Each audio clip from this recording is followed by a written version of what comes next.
Hey, everybody. Welcome back to another issue of Hopsgeek News. We are a podcast that talks about news, of course, and we talk about movies, comic books, TV shows. All the while, we drink some of the best beers. I'm going to go ahead and say it. Some of the best beers because we don't That's drink very that true. shit. Don't bring that weak shit around here. All So, right, brother. listen here, brothers. Don't bring that weak I shit. don't drink no light beer. I don't got no Coors Light. You know, I got my Miller Lite. I saved that PBR for the NASCAR races. Speaking of Just don't NASCAR, look that's at our back. Instagram because there's a Coors on our Cobra There Kai is a Coors episode on our Cobra page. Kai episode. That's because he was drinking a Coors Light, so that's okay. Coors I'm okay with Banquet. that. Today's episode, we don't really have any news. Maybe like one or two things, but we do have a special guest with us, and it's going to be the Oblivion Bar Podcast. They are wicked cool dudes, I believe. No, not that I believe. I know they're wicked cool dudes. What I meant to say was that it is Chris who's going to be joining us. And yeah, we're going to have a good time. So we'll get to that in just a moment, where we're going to talk about sympathetic villains because there are bad guys out there, but are all of them really that bad? Probably not. Some of them weren't loved as children. Actually, all of them weren't loved Some of as them children. have mom issues, some have dad issues, some of them have girlfriend, boyfriend issues, and A lot of them are orphans. they're not bad people. Okay, they're not bad. Well, But they before are bad people. We just feel bad about how they got bad. they're bad, but they have a point, and they're not that bad. Okay, They're not bad. They're bad. drawn that way. Anyways, we are going to talk about what are we drinking? We're drinking the same beer again. That's two. That's We two in a are. row. Hell yeah, let's I go. know. We Like, should this have this is on YouTube this week. fantastic. So go ahead and show it. It's Mast Landing, their Gunner's Daughter Milk Stout. I can talk. It's from my stomping grounds of Massachusetts. Mast Landing. I'm just kidding. They're not from Massachusetts. They're actually up in They're Maine. from Maine. So Yeah. it's all the same to me. Massachusetts invented America. Therefore, all of New England is Massachusetts. That's honest to God how it is for everybody. Okay. This You is say you're not a from history Boston, podcast. but you're literally saying like some people be like, I'm from Boston, but really they're like from New Hampshire or some shit. So, anyways, this is a aromatic milk stout with bold flavors of peanut butter, coffee, dark chocolate. It's only surprisingly 5.5%. And every time I drink it, I pick up a little something extra, and I always get peanut butter cup vibes though. It tastes like a Mhm. peanut butter cup, and it's delicious. It is. It's very smooth. It kind of reminds me of the barbarian we drank the other day. So we're 2 Yeah. for 2 with these delicious Yo, we're peanut butter killing it with the stouts. Your chocolate boy is beers. hooking up the stouts. He is hooking it up. Holla Like at your boy. Florida, shockingly, is actually known for like some amazing stouts, and I find it funny. We had on our Hops News episode one day. Somebody made that comment. They're like, "Yeah, man, down in Florida, they make these like crazy barrel aged stouts, and it's hot all the time, but it's always stout season." So we make some like Angry Chair, man. Oh, Angry so Chair. good. Oh, I haven't heard of that. You haven't heard of Angry Chair? They're No, in what's Angry Tampa. Chair? Is that the chair I get to sit in because I'm always grouchy? You know, there's actually a story behind it. I think it's like a music reference or something. I'll look into it and I'll post the story next time because I learned it on a beer podcast that's local and they Ooh. interviewed him. And so there's a whole Is that thing. the It might beer be music podcast that did related. 2 episodes and then died? No, they were around for a while. They stopped doing episodes when COVID hit. This is what ails ya. But anybody who's going to like Florida breweries, like if you know, there's some you want to know about. Like he's done a bunch of interviews with a bunch of brewery owners. So it's on Spotify and all those places. So That's what dope. ails ya? Yeah, great Ooh, podcast. They what interview a ails lot of me? awesome breweries. I love puns. I know it's a great fun, and I have the shirt too. It's an awesome logo with like a skeleton drinking hops. But yeah, but I realized I say but a lot. So if you're listening, anytime I say but you just take a sip and you'll be trashed by the end. Unless you're at But work, you better be hydrating at the cooler. take a sip of your coffee. You You be spit in the wired. cooler. I'm not going to look this up now. I will look it up later. I'm like Googling Angry Chair Brewing. Well, but I'll have that for you next week. But yeah, they make amazing stouts. There was the first time I went to their brewery, it was like every beer I took a sip of, I felt like was growler worthy. Like this is worthy of bringing home a whole growler. And a growler, yeah, whole growler. She didn't just say a 4-pack; she said a whole growler. She wants the whole. Well, they're not kitchen. one that really. Well, they can now, but this was a while ago before they can. They can now. Would you say? Thank you. Thank you. I'm here all night. Thank They you. can. All They got the right. cans. Enough funny business over there. Okay, with the dad jokes. We don't really have news, but did we fuck anything up last week when we talked with our mystery host about WandaVision? Is there anything we messed up? I don't think, because I thought any slip ups that we had, we actually caught in house. So those don't count. Might have. I usually review the episodes, and I have not reviewed that one because we Well, just recorded and dropped it. So, that's true. well, once this episode airs, though, WandaVision will have come out. So then everybody will be like, haha, you guys were completely wrong. Gotcha, So bitch. we probably did. We just don't know yet. It's true. So we didn't fuck anything up because we literally just recorded 2 days ago. So we didn't fuck anything up. And the little bit of news we have is everybody's not favorite, because I cannot stand this actress.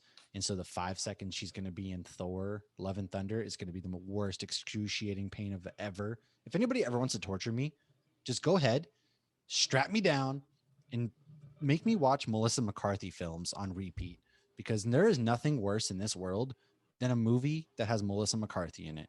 She is What Bridesmaid? God. I hate that movie. I don't Really? like Melissa McCarthy. Any movie Wow. she may hear this and be like, "Wow, what did I do to you? Why did I hurt?" Well, you know what you did to me? You starred in fucking movies. That's what. Whoa. That's what you did to hurt me. God. Where did she touch you? Show me on this The doll. worst. Just the worst. She's so not funny. She's so annoying. Her face just bothers Oh, me. jeez. God bless. Like, It she's feels just, very personal. just the war. Like, she's not good. She's not even a good actress at all. I like her in Bridesmaids. I think she's always hilarious. so like gross looking, and she's just not she is gross looking in funny Bridesmaids, at but she's all. supposed to be. So like not funny mixed in with like, yeah, sure, I'm not funny, but you know what? Whatever. She's getting paid more money than I am, and I'm just sitting here like a fucking buffoon. You know, her and Jenny McCarthy are cousins. That's really. Yeah. Oh, There's wow. something related. Pretty sure How? they're cousins. They don't even look like they on the same plane of existence. Sure they do. No, they don't. Both of them Okay. are shitty humans. That's what. Okay, there you go. Next. A Anyway, lot of animosity in that comment. She's playing Hela in the fake movie that they're going to be making within Thor: Love and Thunder. Well, not a movie, the play, just like we saw in Ragnarok. Yeah, that's how it's going to be. So she's playing in that. Surprise! Yay!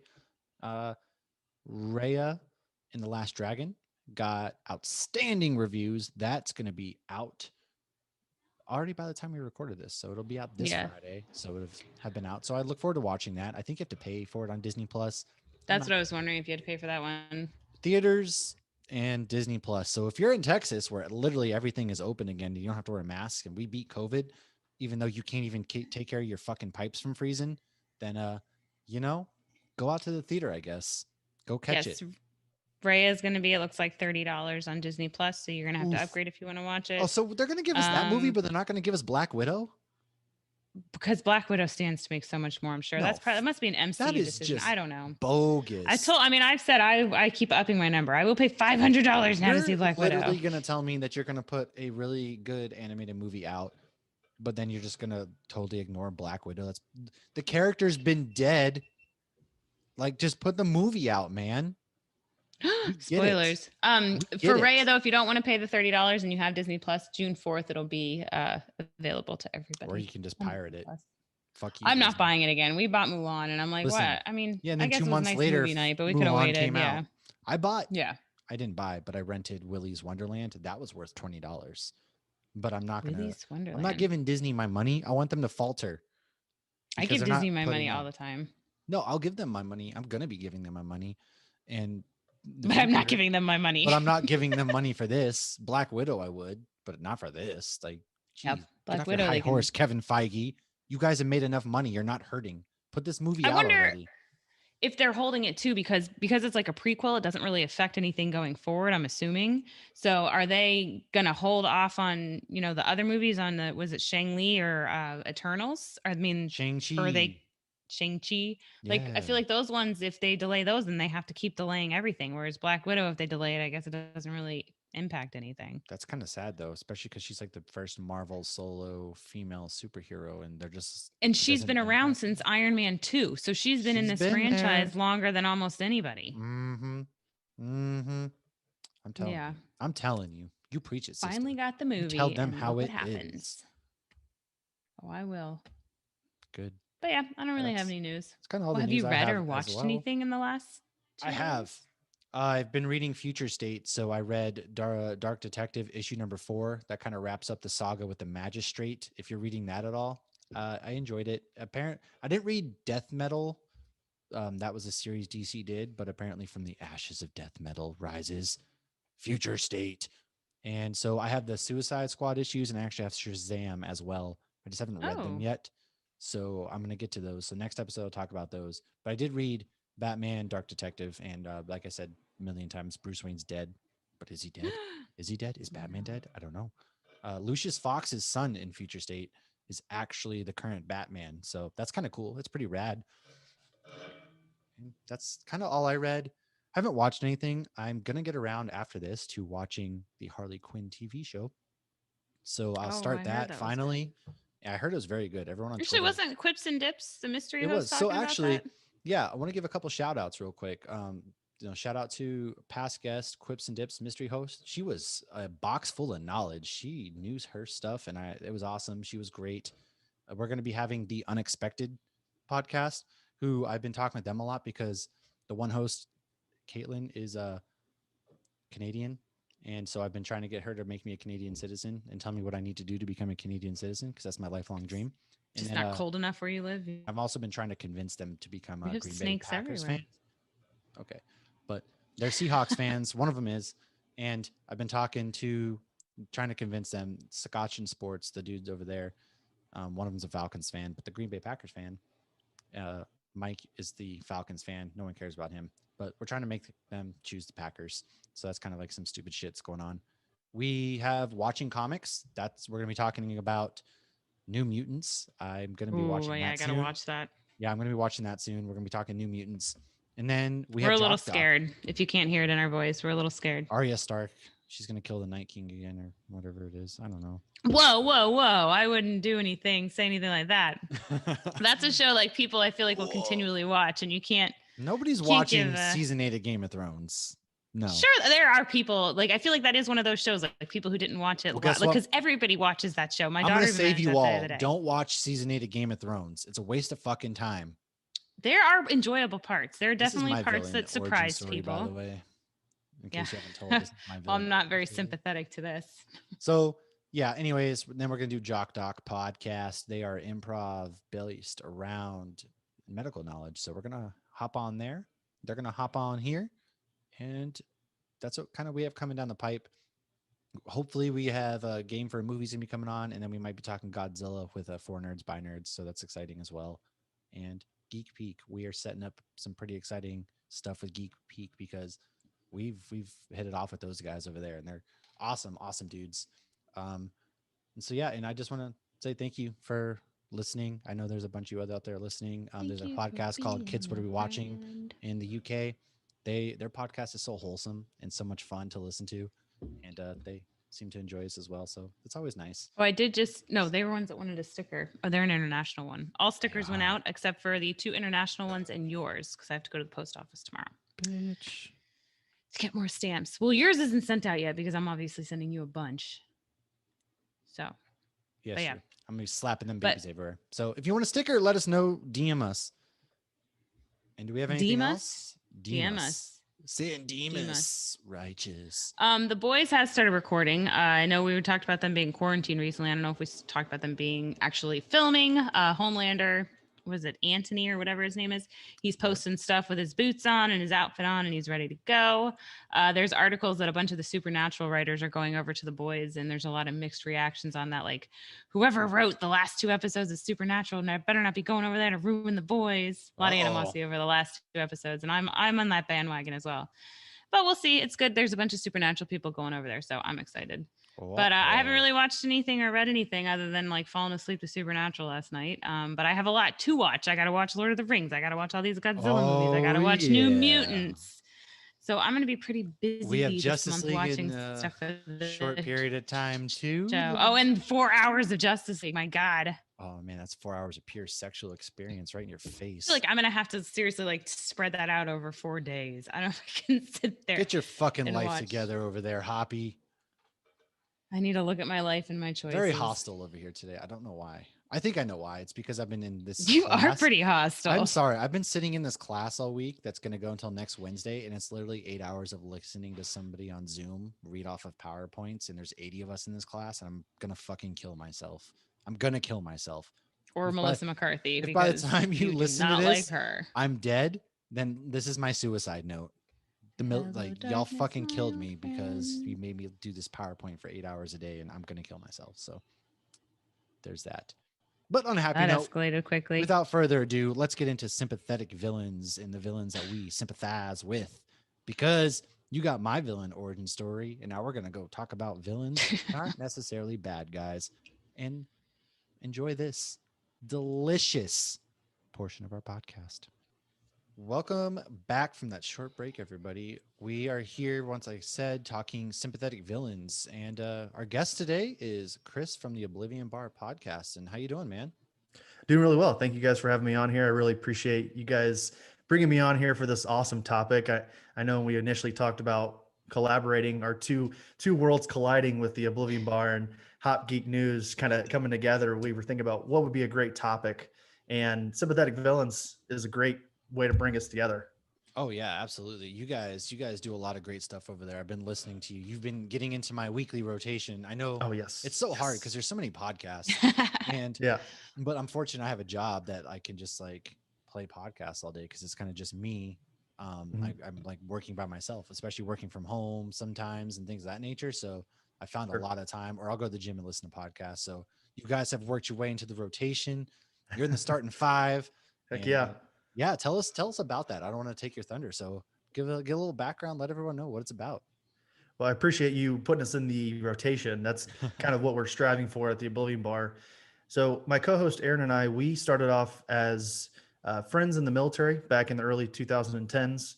He had been in for a little bit longer than I had been. I was a brush, not brush, a bright new face in the military, and he was my superior. And somehow we got on the topic of, if you are familiar with the Oblivion Bar podcast, Mhm. if you listen to the previous episode, we went into extreme detail about our love for Daft Punk. And that's kind of like the catalyst for our friendship. We started one day talking about how much we love Daft Punk, and initially that blossomed into a real friendship. And I eventually started coming to his house pretty much every weekend because he lived off base, and we would go karaokeing, and we would hit up Savannah, which is where we're currently stationed Yeah. at at Fort Stewart. And it became a real friendship from there on. And many years had gone by. We still kept in touch, and we still continued to talk about all the nerdy things that we always did. And then COVID-19 happened, and we Mm-hmm. always kind of had this idea of we should do like some kind of maybe like web series, or just like a sit down and talk. We think we're more, you know, funny, and we're funnier and more important and more valued in information than we actually are. But COVID-19 gave us that opportunity to finally put our heads together and come up with an idea, and podcast seemed like the natural progression. Like I said, we've been doing it since April of 2020. And the Oblivion Bar, that's my long way around of saying that the Oblivion Bar, a nerd culture podcast, is essentially Aaron and I talking about the week in review of all things nerd. We usually do news and notes to start off the show. Then we have like a main topic, whether that's, top 10, a movie review, video game review, film review, or sorry, not film review. I said film review.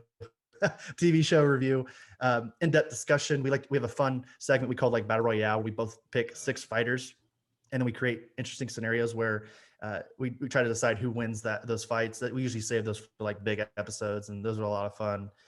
And then For the big episode. like the landmarks, we did one Yeah. for like, I think episode 20 was Right. like one of the episodes that we did our last Battle Royale. So the Oblivion Bar, a nerd culture podcast. It's a lot of fun. We have new episodes every Monday, and we'll wait to do all the links and social medias and all the other Yeah, housekeeping at Yeah. the end. we'll do that at the end. We'll make sure we plug also But I did. in the description. We'll put all your links and stuff too when the episode drops. So when Sure. this Yeah. drops, all the links will also be there in case you forgot.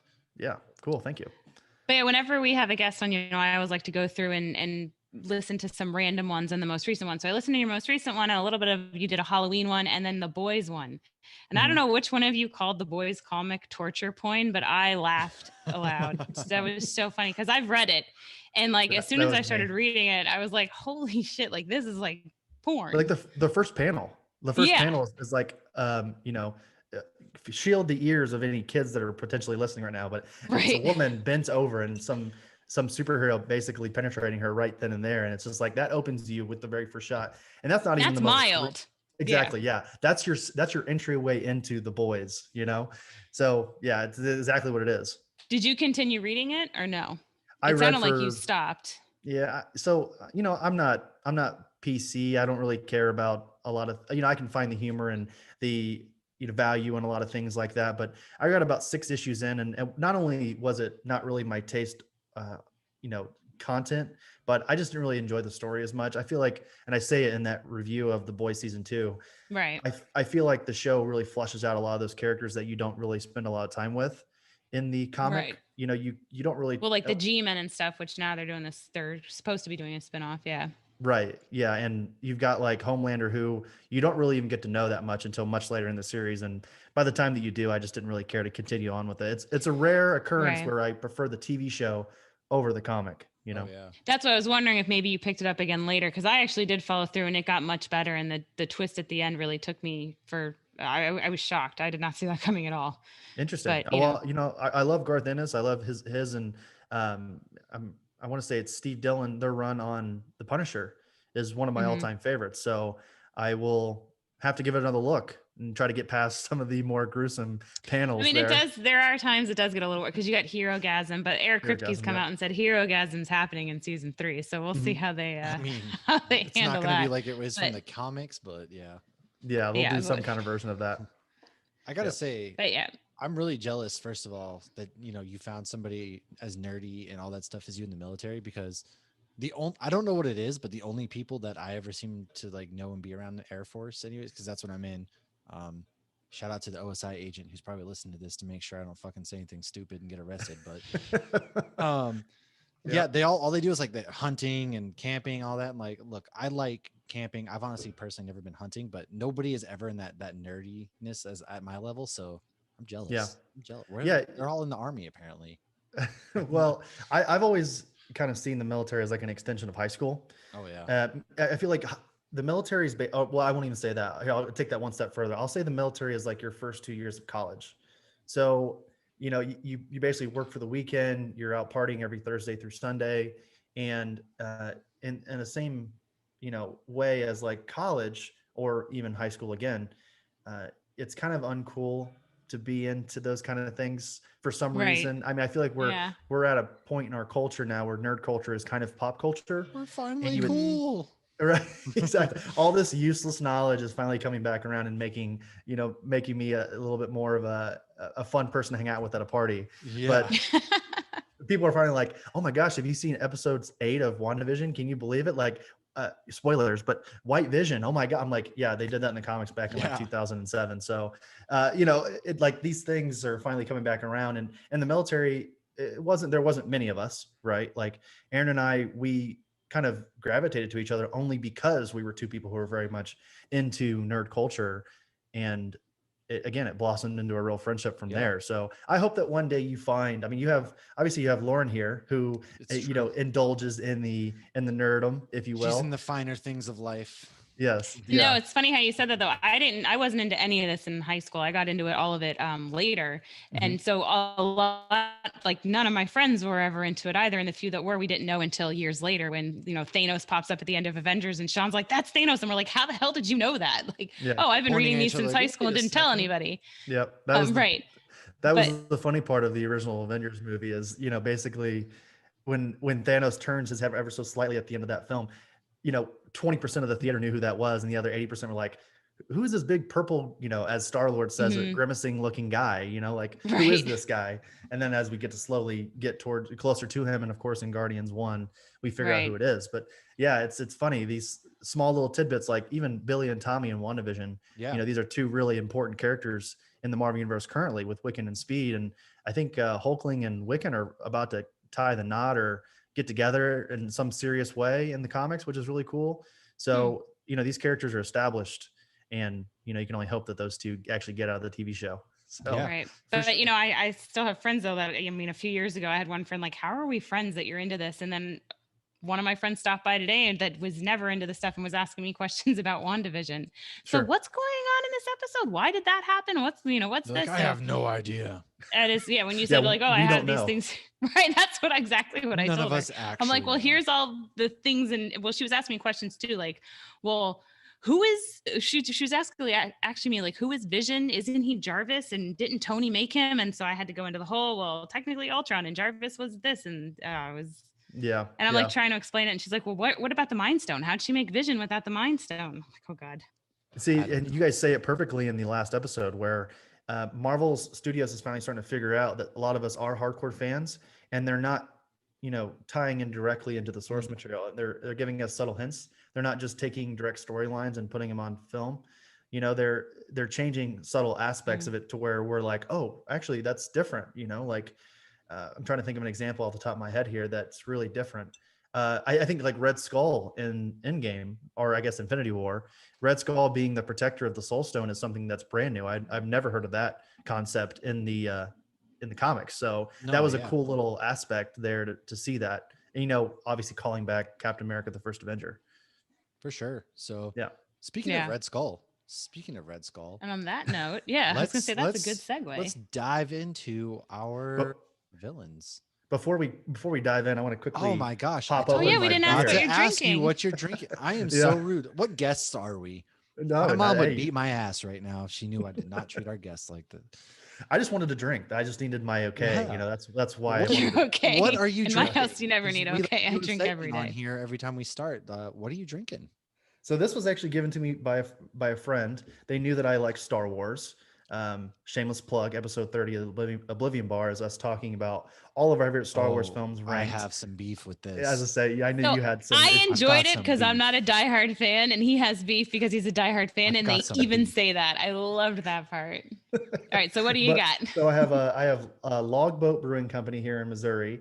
It's called Leia, and I'll show you. I know that the viewers or listeners can't. Oh man, yeah. Is she riding a shark? It looks like she's riding a shark. Yes. So it so looks like it's look at that, Ryan Johnson. Even better than anything that you put out. She's riding a shark with a freaking lightsaber. That is dope. That's amazing.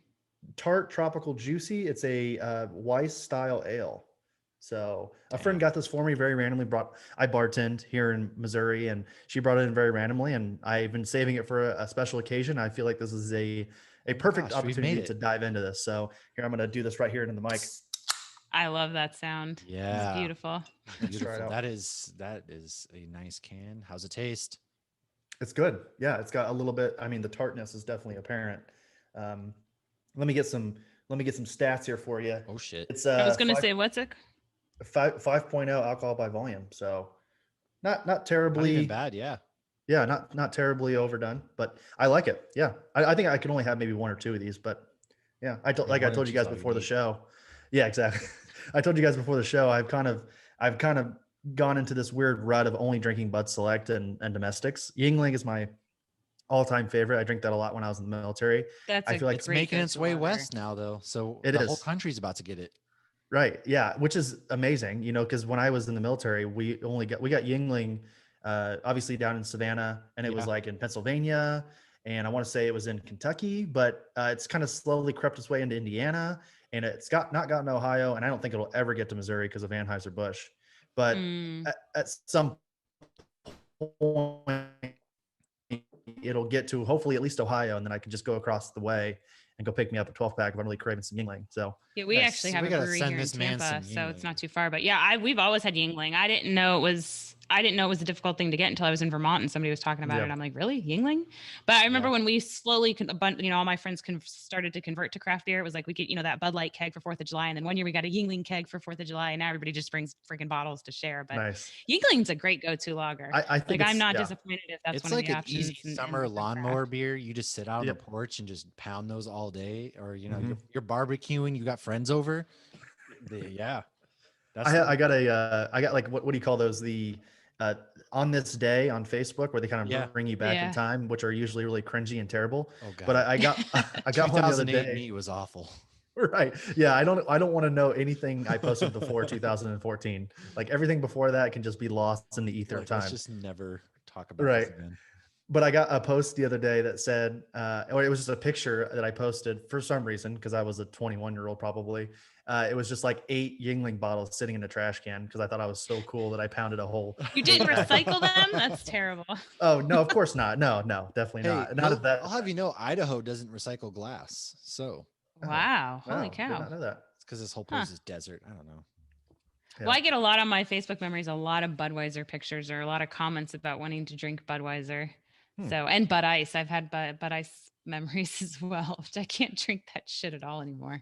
The But new we should Bud, move on to the new Bud Platinum is getting really big here in Missouri for some reason. So it's probably just because Anheuser Interesting. owns the state. So Yeah. But I remember being at like Hal at the Moon probably 12, 13. I was still living in South Florida. So probably like 13 years ago. And they were like giving us free Bud Select. It had just come out. And they're like, here's a bucket of free beer, you know, because they were trying to push it. And then I thought it had disappeared. I didn't even realize it was still out until you mentioned it. It's still right, a thing. yeah, it's huge here. It's probably, I think it's only slightly less it's only slightly less popular. God, I can't talk. Slightly less popular than like Bud Light and Budweiser. Like your normal young young adult or someone who's like not trying to get all those calories Underage? that Budweiser has. Oh. Yeah, probably the underagers even. Like it's like a very in between of Bud Light and Budweiser. So. Yeah. I knew Bud Light Platinum. I remember my friends loving that for a while. yeah, it's making a comeback. So fancy. Okay, let's talk villains. No more Yeah. Ooh, Budweiser. Villains. Villains. Villains. We all have a dark past, and mine's Budweiser. So yeah, like we mentioned, there's bad guys, sure. There's your villains, like the Joker, probably not a good guy. You know, he did some fucked up stuff. But then you got people like Magneto, who they kind of have a point. And I often find myself in the grocery store thinking Thanos also had a very good point, especially these days. God. So with that said, let's get into some villains that had a good point. I think, the first one that's going to be on all of our lists is easily Magneto, like I just said. Oh, yeah, absolutely. I was thinking that, for yeah. sure. Yeah, it's he's like going to be on everyone's list. The poster child of a character who, for a lot of people, agree with inherently. They don't even think that they're necessarily wrong. I mean, you think about a character who just wants his people to finally be seen in the world as an equal and wants them to finally be able to strive. I mean, the current Jonathan Hickman run of Powers of X or House of X, Powers of 10, all that stuff going forward, a lot of that can be attributed to what Magneto's believed all this time, which is that the X-Men deserve their place in the world. They're often like the black sheep of the Marvel universe, often being blamed for things or not having their place at the table. And Magneto has always wanted that. And I think that's a lot of it can be attributed to his upbringing there as at the Nazi death camp, his famous storyline from, I think, X2 or is it X2? I think it was actually X. I could be wrong, but I think it was X1. But then they also did it in X-Men First Class. Yeah. Yeah. That actually is a callback from the Marvel Knights series, X-Men Magneto Testament. Have you guys ever heard of that storyline? I haven't. Yeah, it's just that. It's basically showing him his upbringing, basically in the Nazi camp. Basically sees his parents killed right there in front of him. It's kind of like his first time showing his powers inherently through the power of anger and loss. And then it kind of goes into him kind of moving on, raising a family or trying to raise a family, and then the ignorant townspeople eventually attack his small village town, which you do see. And I want to say Days of Future Past. Yeah. So yeah, it's Magneto. He's definitely the poster child for a character who, in a lot of ways, you would maybe not even see as the villain. Yeah. Mm-hmm. It also goes back into well, and I love how they've casted the characters too, that they're lovable characters. So it's like when that certain kind of casting, then we can actually see it on the big screen, which a lot of people only know them on the big screen. And so it gives you more, I feel the casting is huge. Like you never hate Ian McKellen or Michael Fassbender. Like you love both of them and you're empathetic to them, even when they're killing civilians. Yeah. One of my favorite relationships in the Marvel universe is that of Magneto and Professor X, because there's an obvious respect there throughout their entire history. They had a little bit of a falling out earlier in their lives, and one went one way, they're both, and one went the other. They kind of one of the same, or two sides of the same coin, and they respect each other no matter what. And the times that they actually get together and be on the same side is often a very special time, i.e. going back to, again, Jonathan Hickman's run on X-Men. Currently they are the ones in charge of Krakoa and the X-Men people as a whole. And you love to see it. I don't know if there is a way to, because Professor X, there's a lot of debate about Professor X and his belief that the mutants are a superior race to the Homo sapiens, the humans of Earth. And it's basically just Professor X going along with what Magneto's always believed, like I said earlier.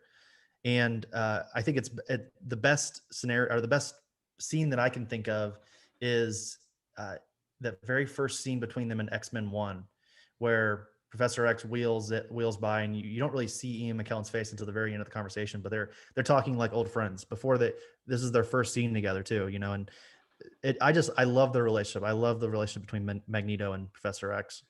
Agreed. Yeah, it's like that brotherhood, like they both don't agree with each other's sides, but at the end of the day, there's that mutual just understanding between the two of them. I know that you're going to feel this way. I'm going to feel this way, and we're going to work together and right now, but I know what it's like when the dust settles.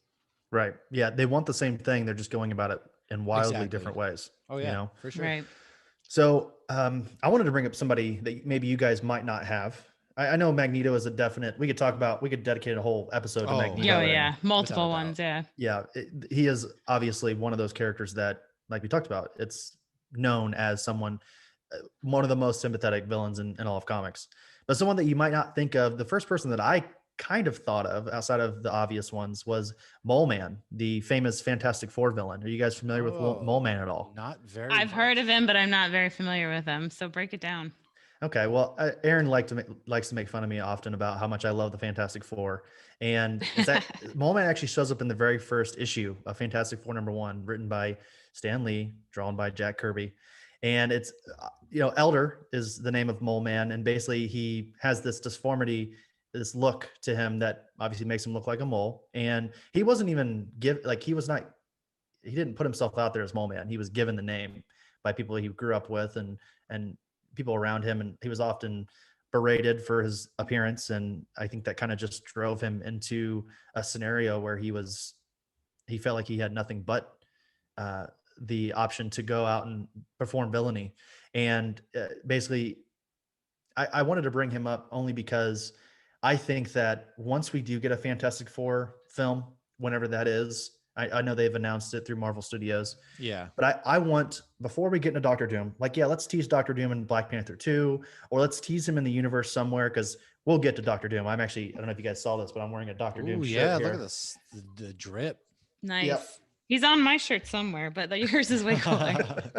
Mine's Doom, multiple people. He is my favorite villain of all time. But before we get to him in the Fantastic Four, because we're going to, let's focus on another villain. And I think Mole Man would be it'd be a great callback to the comics. And I think that you could turn him heel to hero, like a Loki, or like a who's another one? Who's another famous? I mean, you could say Black Widow is one that was started off probably as a villain and then eventually made her way. Yeah, we just never really saw her as a villain. Different iterations of Catwoman too. Even, yeah. Yeah. You love that turn. You love a change of heart. You love because a lot of these characters are borderline, especially the sympathetic ones are borderline. Are they doing this? What are they doing this for? They're doing bad things. Vulture, that was one. Yes, of course, like Vulture and Homecoming. Like they're doing bad things, but they're doing it for a good reason. And there's a lot of philosophical things to think about there. But Mole Man would be a great villain in the first Fantastic Four, and then they kind of rehabilitate him, give him an option to redeem himself, and then go forward with him potentially being some kind of hero, some kind of sidekick to the Fantastic Four. Right. But yeah, I think at the end of Spider-Man Homecoming, when they had him not say I don't know who Spider-Man is, I felt like they were doing that to get our sympathy. Yes, you have to protect Spider-Man. You don't want people to know, but I feel like that was so we might see him again in the future. He might, end up being a hero. I mean, you don't know, especially right now. They're going to bring anybody and everybody back, it seems like.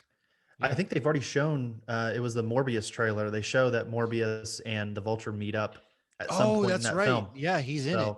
we'll see him again. I think Michael Keaton signed like a 4-picture Well, deal we're gonna with get the Marvel. Sinister Six. I had the heard that, Sinister but I feel like Six. some Yeah. of this stuff I don't want to buy until Marvel actually announces it. Like I just feel like Yeah. because they're even saying like there's no Andrew Garfield and Tobey Maguire. What the hell are y'all talking about?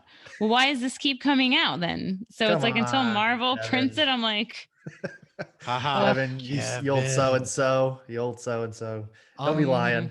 I actually had somebody on here who might not have made your list, and it's Okay. from a little known movie called Watchmen. Ooh, And the character is Ozymandias, actually. sure. Yeah. So yeah, he kind of, killed a lot of people, things of that nature. But What bad guy doesn't? if I remember correctly, his whole purpose was he wanted to unite the world. Yeah. He just Kill went about it in the millions. worst way possible.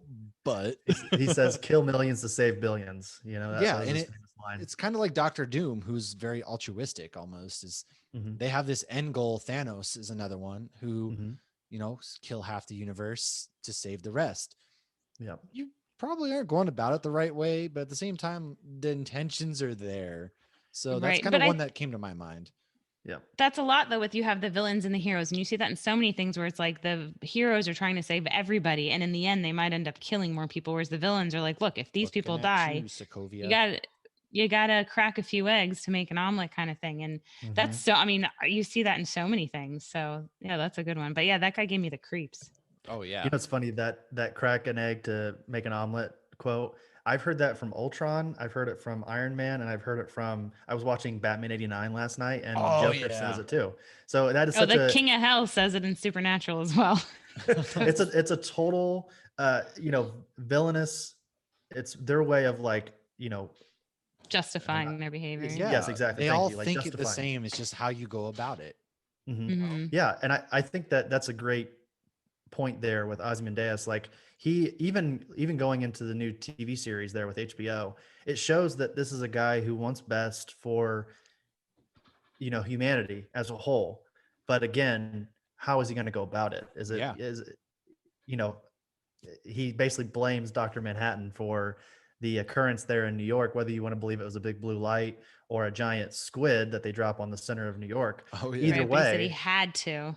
he had to do it. He had to Right. because they were heading towards nuclear war, and He's like, you should be thanking me. exactly, and to kind of you know fully encompass this idea of a sympathetic villain, many a times they are saying something that makes absolute sense, like we've talked about with like Magneto. Like these are characters, the best villains are the ones that you can go, yeah, I can kind of see where they're coming from. Kind of going to Thanos, like you said a minute ago, talking about how his life goal was to, kind of restart the universe and make it into something that for many generations could thrive. Just his going about it is way wrong. Yeah. I mean, you're Right. killing half the universe. There are people out there living. How do you get to decide? And it was up to random, sure. But they Right. could see whales in the harbor again. Yeah. Yeah. I So, thought that was pretty cool. Obviously, Thanos is Yeah. going to probably be another one. He's on my list, of course. So he's probably going to be another one that we all can kind of agree you've got a good Yeah. point, but Yeah. you're just not going about it wrong. So, That- Hoppy, who that- do you have? Well, Sorry. real quick before we go on to, excuse me, sorry, Lauren. I wanted to, Oh, no, you're good. I wanted to say real quick on Thanos, then we can move on. His idea and his character in Infinity War and Endgame is a true testament to how impressive one, Kevin Feige is in creating that character, and two, the Russo brothers and how they approached that character as a villain. Because in the comics, as you guys know, Thanos is often just a mustache twirling villain who just wants world dominance to either please Lady Death or Right. because his biology requires him to always be striving for the Infinity Stones. And to give him the reasons that they gave him in those films was something that I felt like they gave a lot of depth to a character that needed it to work. So yeah, and I think we're not done with Thanos. I think once we get to the Eternals films, we're going to see it because they talked about how That's what I'm wondering, because they create the Titans. Yeah. Yeah. Yeah. I think I could be wrong here. I know someone's probably going to be yelling at us while listening to this, but I think Thanos is a mixture of a deviant and an Eternal. Is that correct? Or I could be mistaken there. I think that he was a mess I up was at one actually point. just reading Eternals, and it said something like you could be right. That does sound vaguely familiar. I can look into it, and we can put it in our "We fucked up last week" section, and I'll clarify it because Chris I know fucked I up. recently read that.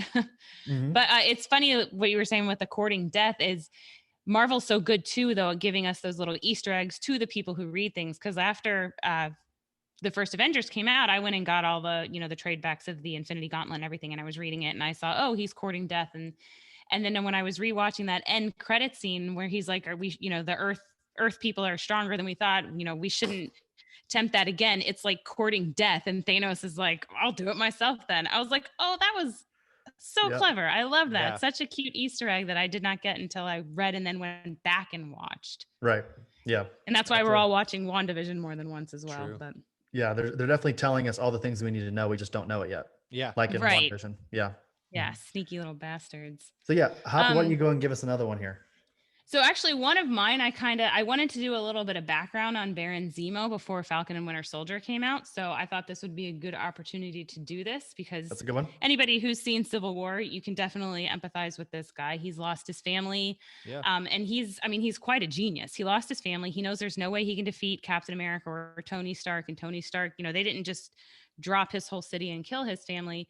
They created Ultron. Iron Man created Ultron. And so he's genius enough to realize he can't do this. So he pits them up against each other. So Right. obviously he's very empathetic in the movie. We definitely feel for him. I'm looking forward to seeing him come back. But when I did the comic book research, I didn't have much empathy or sympathy for this guy. He seems like a real dick. Yeah, once again, the Russo brothers putting a lot of depth into a character who otherwise was just a Hydra, Yeah. middleman, essentially. Like Baron Zemo is totally that. He is a character who just wants power. He just, Right. and like you said, in Civil War, they gave him a backstory where you're like, you know what? If someone dropped a city on my family, I would probably go out and try to destroy him as well. Seriously. Right. Yeah. But in the comic, I guess he's actually two people. So he's Baron Heinrich Zemo, and then he's his son. So his son, after he dies, his son's like, oh, I'm going to go defeat the Avengers because you killed my dad, when really it was the cliche of you were trying to defeat the good guy and you killed yourself. It's like, I mean, you see that in like cartoons all the time. Yeah. But yeah, he was a nobleman. He was a German nobleman. So he was very high up there. He was a scientific genius, and he created a Compound X, which I feel like that must be Garth Ennis making fun of Compound X, Compound V. So he created the serum that kind of makes him age slower and whatnot. And the purple mask is actually stuck to his face because he created some glue and tried to attack Captain America with it. And the Captain America broke it with his shield or something, and it got all over his mask. Now the mask is stuck to his face. Right. So, but yeah, he was Hitler's #1 scientist during World War II. And so people started to not like him, which is why he wore the mask to kind of hide so they couldn't see him. But yeah, he was working with Red Skull and Zola doing scientific experiments. And, whenever bad guys team up, other than an old man Logan, it doesn't seem to go well because they're all fighting for power. And that's basically what this was. You have a nobleman who's also very intelligent, but Red Skull and Zola aren't exactly doing what he thinks they should be doing. And from what I read and what I researched, there really wasn't much reason to be empathetic with him. Yeah. So he's not empathetic in his actual comic book origin, but in the movie, we can all agree. Yeah. Add a little depth to it. And like you said, I'm excited to see what they do with that character going into Falcon and Winter Soldier, and why is he back? Why is he he's already, he achieved his goal in tearing down the Avengers from the inside out. So let's see why he's back and why he has the mask now also. Yeah. And also probably leading into, I don't know if you guys have heard about this, but probably becoming eventually a member of the Thunderbolts. Yes, I think setting that's all what that we're up. leading up to with Abomination coming back and things of that nature. Yeah, I think that's what we're heading to. Yeah, how has Abomination just been dormant for, was it 2008 that movie They don't know came what the out? fuck to do with Hulk. That's why. Yeah, I think exactly. Marvel doesn't know what to do with that film and that property, so they basically just left everyone but Thunderbolt Ross in the closet until they can live. And I'm assuming until the She-Hulk TV series is probably when they're gonna start to slowly trickle things out again. So I have another one here for you guys, and I don't know if you're familiar with the Image Comics comic saga. Do you guys like Saga? That's my wife's favorite comic book. Yes. Is that the Yeah. one we got the question wrong against Top Heroes that you should I have did known get it because your wrong wife that I raised should it? have known. We got we got a portrait of the cat hanging up, made by the Lion artist, cat. signed, everything like that. So yeah, I very Yeah. very familiar with it. Yes. So Saga is when I worked at the comic shop, shameless plug, the fancy shop in St. Charles, Missouri. That's my local comic book Yeah, shop. plug that. Uh, Anytime that someone would come into the shop and say, "Hey, listen, I want to start reading comics. I don't really like superheroes. Do you have something else that you could potentially offer me?" And every single time, without question, Saga was my number one answer. I would honestly Hmm. offer it to people who even like superheroes because it is just, in my opinion, I don't believe that there are perfect pieces of media. I think everything has flaws, and sometimes that's what makes it, you know, interesting and easy, fun to dissect and all these things. I think if I had to pick a perfect piece of media, whether that be film, books, anything, music, Saga would be in that top conversation. It is without a doubt from the first issue to the 54th or 53rd issue. They Yeah. recently just went on a little bit of a hiatus. It is just balls to wall insane, just so much fun. You really learn to love these characters, but that's a mistake because Brian K. Vaughan and Fiona Staples are often killing off their really important characters. I won't tell you anyone Mm. specifically, anyone here that's wanting to read Saga, just don't get too attached to anybody, if I can say that. So one character I wanted to bring up was the Will, Mm. who you actually meet in the very first issue. And when he's introduced, he's attempting to hunt down and kill Saga's two main protagonists, Marco and Alana, and capture their infant daughter, Hazel. He's basically working for the robot clan that hire him. And while he appears to be kind of brutal and merciless, he has a definite moral code that he sticks to very strictly. And that is definitely seen where he's on a he's on a planet called Sexilton. Yeah. Like it's basically just a planet for sex. And this, little girl is basically being used as, a piece of property. And he basically kills everyone and takes her. Damn. And the Will, again, is presented as the main villain, the main antagonist of Saga. And he does do some pretty bad things. No spoilers, of course. He is someone that you kind of grow to care for a little bit based on some of the things that he has to go through throughout the storyline. And that's just a true testament to Brian K. Vaughan and Fiona Staples and the Yeah. almost perfection that they've created with Saga. Yeah. Hmm. It's a great comic. I recommend people read it. I've Is it got, still ongoing or is it oh done? yeah, they're Yeah, on they're- hiatus. They're on a hiatus. Apparently they're gonna do another 53 issues or 54 issues, and they haven't come back yet. But there have been rumors that they're going to start here soon, Nice. and we're all excited. The people who have been reading Saga since the beginning. Here, I'll tell you this: I don't really collect single issues anymore. I'm very much more a trade Trade paperback. back. Yeah. Yeah, I was a really huge collector back in the day of singles and a Wednesday Warrior to the max. But Wednesday Warrior. I like it. one of the only comics that I have, one of the only single issues that I still have, is my CGC 9.8 Saga number 1. Ooh, wow. And I will keep that Yeah. for a very long time, because not only is it worth a lot of money, but it's also something that means a lot to me, because again, Saga is just, it's that amazing. Yeah, So for sure. mhm. As soon as you said Image, though, I thought like, oh, I didn't list Negan, but I feel like that's another one everybody just kind of knows. Mhm. Do they Yeah. do his backstory in the show? I don't think they've Not- fully done it, but they've I done don't know. enough that I I guess you stopped have some watching. sympathy. Forever Mhm. ago. It's I back. actually- It just started back up. I actually stopped watching The Walking Dead when they, like, that first season when they introduced Negan. I think it's like, what is it, like That's season when 5 I or stopped 6? watching as well. I don't even know, but yeah. That's when I did too. I stopped watching it after that. Not that think I a don't lot of like people Jeffrey Dean did. Morgan. Jeffrey Dean Morgan is a He's badass. great. I love Jeffrey Dean Morgan. I just but- got tired of the show. Absolutely, yeah. Too much filler. Where was it going? I know some people still watch it. Nowhere. I think actually, Hoppy, didn't you say that you're still currently watching Yeah, it? I gave up on it for a little bit, and then over quarantine, I was like, well, let me catch back up on it. And I was actually, because I thought it had gone down the shitter a bit, but no, I felt like it picked back up, and I was enjoying it. And then where it left off in, if you've read the comics, where it left off in the show was we had just met Princess, and now we're going and the stormtrooper people. I always forget Oh. what they're called. I get all the places, the hilltop and everything mixed up. But yeah, so we just met the stormtroopers and princesses with them. But Sure. you know, all the stuff at this point that happened in the comic, I feel like all the people that were alive in the comic are now dead. Mhm. and we still don't know what's going on with Rick and everything. So, I mean, they just Yeah. started the show back up. I mean, it's not one that I'm like, oh, there's a brand new one, I got to go watch this. But you Sure. know, I'll wait a while. I'll just keep rewatching Supernatural.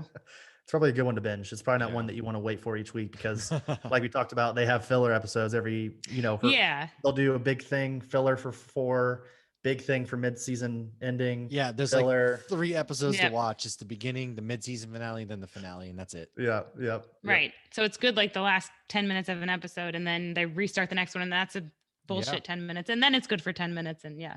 For Yeah. sure. It's kind of like with the trade backs. I enjoy actually getting a few issues and then reading, as opposed to reading for 10 minutes and being done. Absolutely. I've got a couple, so I'll just hit a Okay. couple real quick before I get to the one that I really want to talk about. So obviously, again, Mr. Freeze is another big sympathetic villain because all he wanted was to bring his wife back, and Batman was kind of a dick about it. So that's one. Heart of Ice is the best God, Batman the yes. Animated Series episode ever. Yes. Oh my God, Like- it is so heartbreaking. Yeah, that whole monologue and that episode, which I think actually won an Emmy, if I'm not mistaken, that episode is iconic. I mean, the whole show, the imagery is iconic forever. I mean, if you look around this room behind me, I've got like 4 or 5 Mondo Batman the Animated Series posters. It's and they're beautiful. I mean, It's my favorite show. absolutely. Hands I down. mean, I think for a lot of us millennials who got into comics as kids, Batman the Animated Series, X-Men the Animated Series, Yeah, Fox those- Kids in general, Spider-Man too. Spider-Man, Spider-Man. the original animated series, Spider-Man. That was another big one. those all really drove that home. Exactly. So I've They got got some that. amazing art in that room. I've got All right. Ra's al Ghul, who's kind of an Of course. eco-terrorist, but he's another good one. The Wicked Witch of the West, I put her there He's because another her good sister one. got killed. Hello, my pretty. Have you Yes. seen? I didn't read it, but have you seen Wicked? Oh my gosh, Oh, it's yeah. amazing. Wicked? Yeah. Yeah. Is that Haven't. the That's book? That's the big play, the book. I Oh, didn't okay, yeah. see the book. It's the musical. So I saw Yeah. the musical. I heard the books are kind of creepy, so I didn't read A them. But little bit. the musical is absolutely amazing. I'm obsessed with The Lion King, and I thought Wicked was better than The Lion King. It's so good. And it's like Sure. people who aren't into musicals would enjoy. For sure. I went Wicked, to it's just- New York Comic Con a couple of years ago, and we had to decide between Wicked or Lion King. And my girlfriend at the time really wanted to watch Lion King, so I went along with it. But I wouldn't have mind to have seen Wicked. I've been dying to see I mean, Wicked, Lion yeah. King's good. It is but good, Wicked absolutely. was actually better. I think that there's a lot to be said about witches. I mean, talking about WandaVision, like the witch archetype, the character archetype is often a anti-hero, sympathetic villain because they Mhm. often have things really terribly done to them because they're misunderstood or They're they assholes. they tempt the the priest of the town and get hung or stoned or whatever. And that's you like, I mean, again, spoilers for episode 8 of WandaVision, but that's essentially what happens to Agatha Yeah. so far as we know, that we know of. Was she was just kind of tampering around with things that she shouldn't have, and she got killed by her clan, or was attempted to be killed and didn't work out. But yeah, that's kind of like the archetype for Yeah. witches, is basically something terrible happening to them and then them kind of basically leaning into that terribleness. For sure. Yeah, I yeah. know. I think of my So my the one big one that I really want to talk about, there's one villain who this is going back into your Star Wars here. It's Darth Vader, Sure. who is probably the most sympathetic villain to me. He's Mhm. probably my favorite villain of all time. Mhm. In the original trilogy, you don't really get a lot to base it off of, but reading No, he's just a novels, whiny little bitch. reading books, all that stuff, like watching the Clone Wars TV show, like, and the Jedi kind of lost their way big time, especially during the Clone Wars. They basically wanted him to go and be a spy, be a little punk bitch. They refused him to be master. His mom died.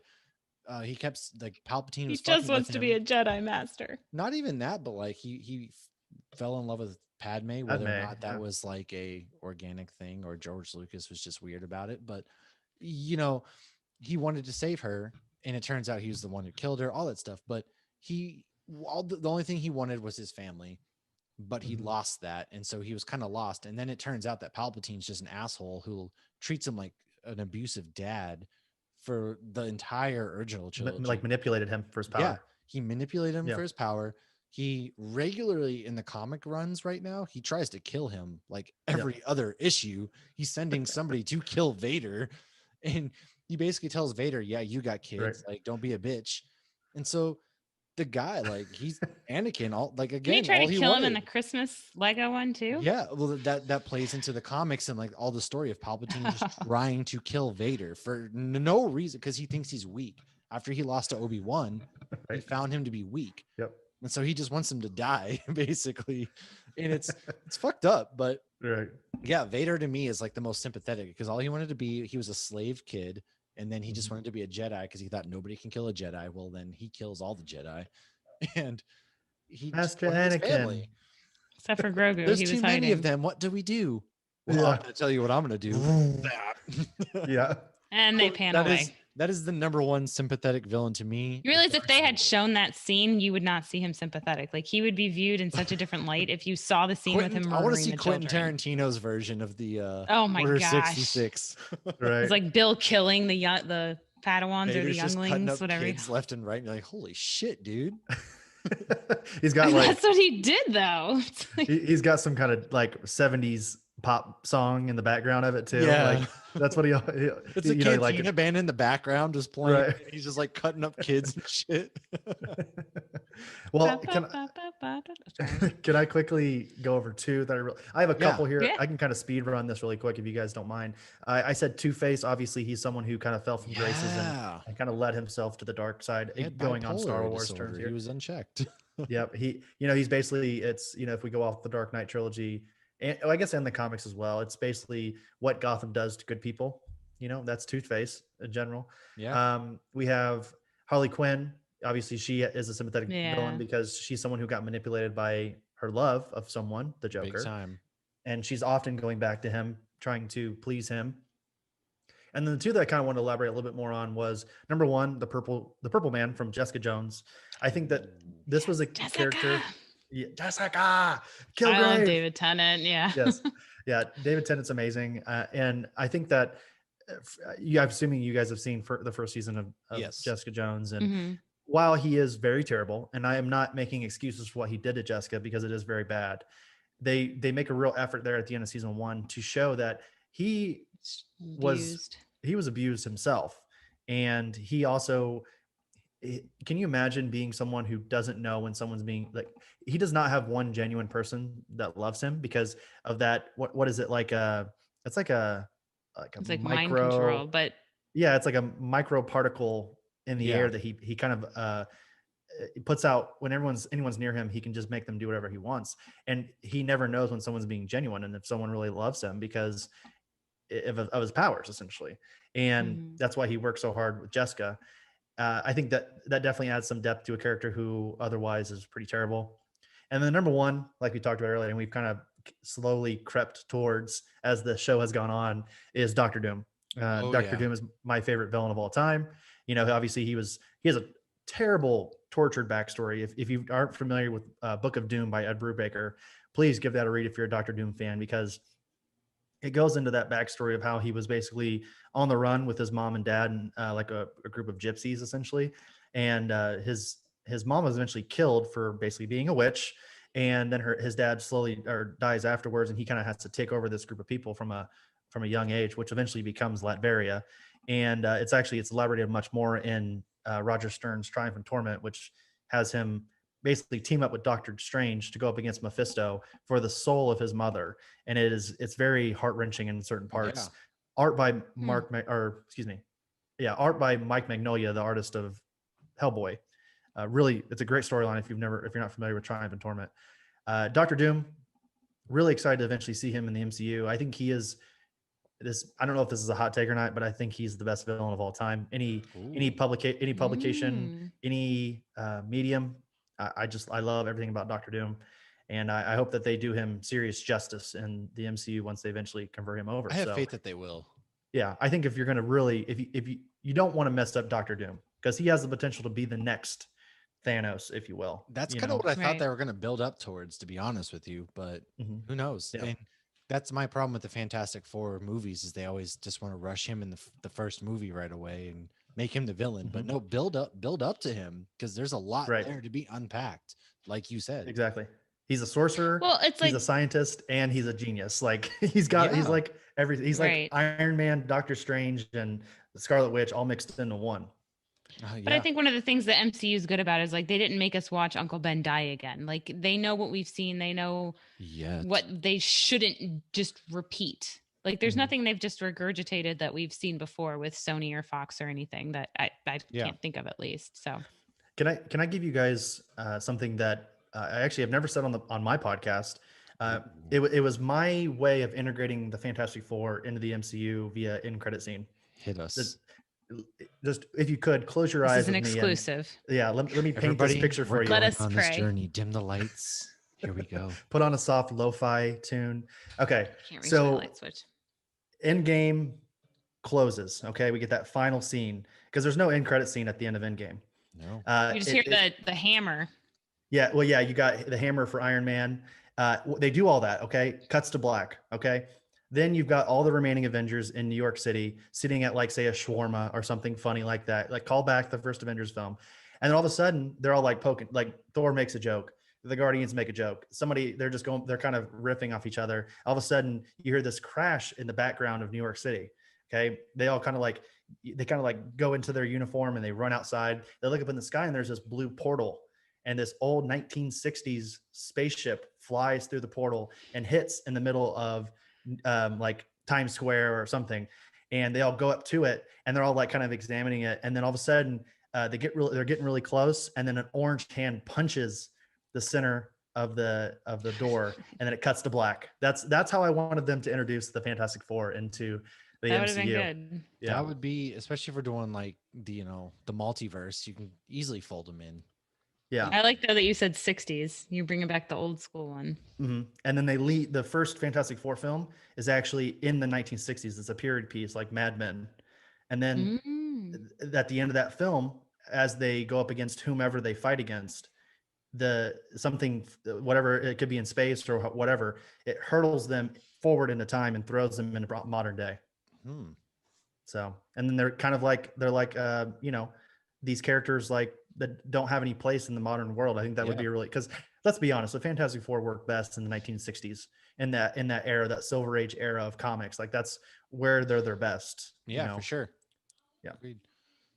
Lauren, before we wrap it up, do you have any others that we've left off that you want to throw in? You know, there? I got to do a shout out to Supernatural. I did have Kylo Ren in there. I won't go into that though. Feed. And Homelander as well. He's a terrible child, but I got to go with Crowley, man.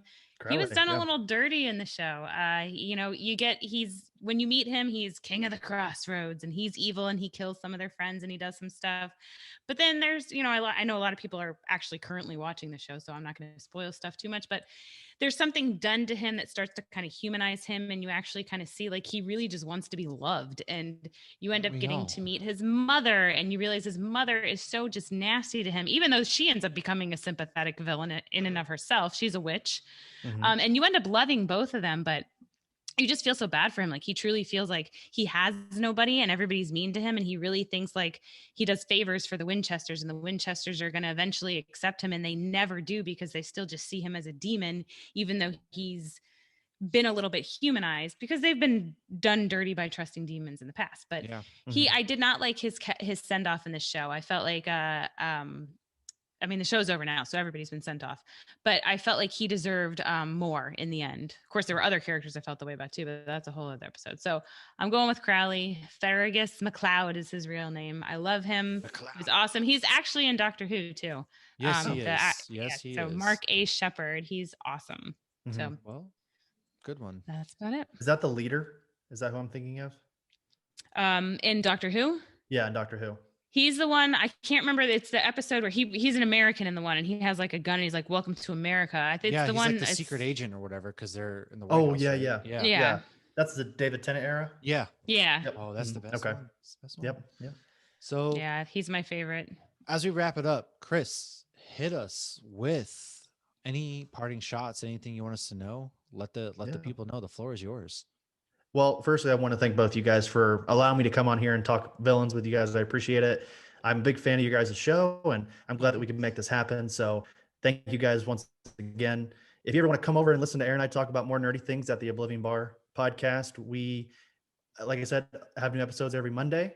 We are on all major platforms, Spotify, Apple Podcasts, Stitcher, Google Podcasts, iHeartRadio, all of them. We're on all of it. You just type in the Oblivion Bar, a nerd culture podcast.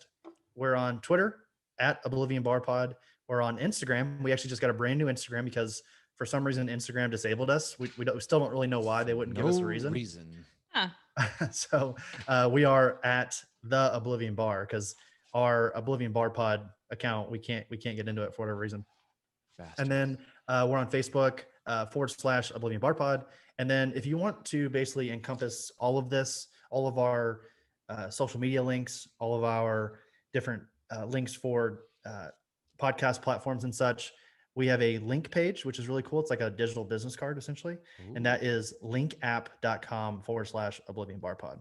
And I want to thank you guys once again for letting me on here. And hopefully we can do this again in the near future, talking about literally anything. I feel like this is the fastest hour that I've ever had on recording a podcast. So Agreed. We can definitely do this again. Yeah, no doubt. We're definitely going to do this again. Check these guys out. Seriously. Can't wait to have you guys back on or vice versa and talk a lot more, because I know we could have gone on for another hour just because it was easy money. And thank you all for listening. Yeah. I want to talk about Ready Player One, so you definitely have to come back. All right. Well, Aaron might be the one to talk about Ready Player One. Okay, that was the one. Okay. All right. So tell Aaron to come. Coming back with a Ready Player One episode eventually. Yeah. Well, thank you guys. Thank you for joining us, and thank you for listening. Catch us. You know where to find us on the Twitter, on Instagram every Monday as well. Monday, I say Tuesday, just because we drop episodes Monday evenings for some reason. But go ahead, follow us, like us, subscribe, share, both us and the Oblivion Bar, and we'll see you guys next time. So cheers. Thanks again, man. Cheers. This has been a Hops News production. You can find Hops News on all your favorite podcasts and social media platforms at Hops News. Cheers.